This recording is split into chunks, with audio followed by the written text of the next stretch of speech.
কাফন আতর গুলি রেখে দুষ্কৃতীদের হুমকি তৃণমূল পঞ্চায়েত সদস্যকে। হুমকি এমনও হয় চোখে না দেখলে বিশ্বাস হবে না। ঘটনাটি মুর্শিদাবাদ জেলার নওদা থানার গঙ্গাধারী এলাকার নওদার মধুপুর গ্রাম পঞ্চায়েতের তৃণমূল সদস্য মনিরুল শেখ। তার বাড়ির গেটের সামনে মনিরুলের ছবিতে বুলেট দিয়ে কিভাবে মারা হবে, একই সাথে মারা যাবার পরে ধর্মীয় রীতি মেনে কি করা হবে, সবের ছবির মাধ্যমে প্রতীকী তুলে ধরেছে দুষ্কৃতীরা। ঘটনায় চাঞ্চল্য ছড়িয়ে পড়ে এলাকায়। খবর পেয়ে ঘটনাস্থলে আসে নওদা থানার পুলিশ। এরপর কাফন আতর গুলি সহ সবকিছু থানায় নিয়ে চলে যায় পুলিশ।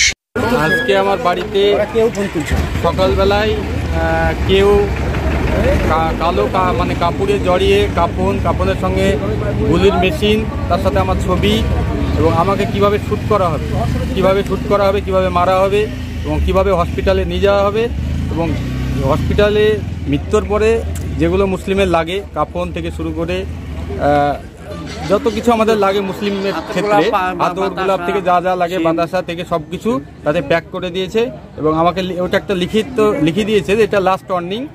আর তার সঙ্গে গুলি দিয়েছে, অনেক ছবি দিয়েছে যে ছবিগুলো কিভাবে শ্যুট করা হবে, মানে কিভাবে মারা হবে, কিভাবে পড়বে, এই সবগুলো দিয়েছে।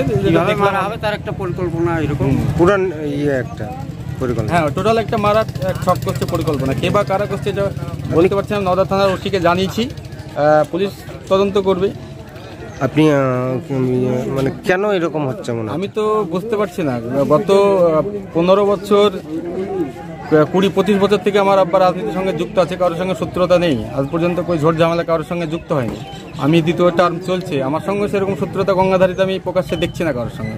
ভিতরে কার কি আছে এখন তো বলা যায় না।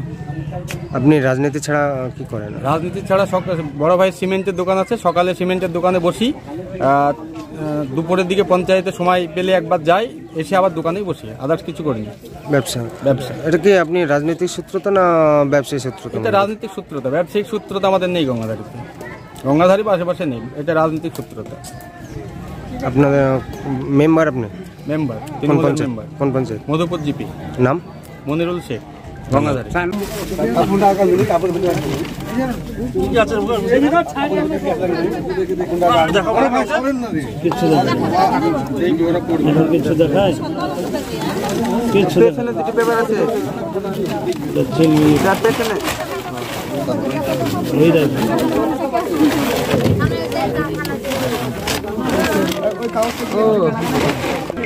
কাগজে অন্য কিছু লেখা থাকে, সবাইকে দেখালে তো ফাঁস হয়ে গেল।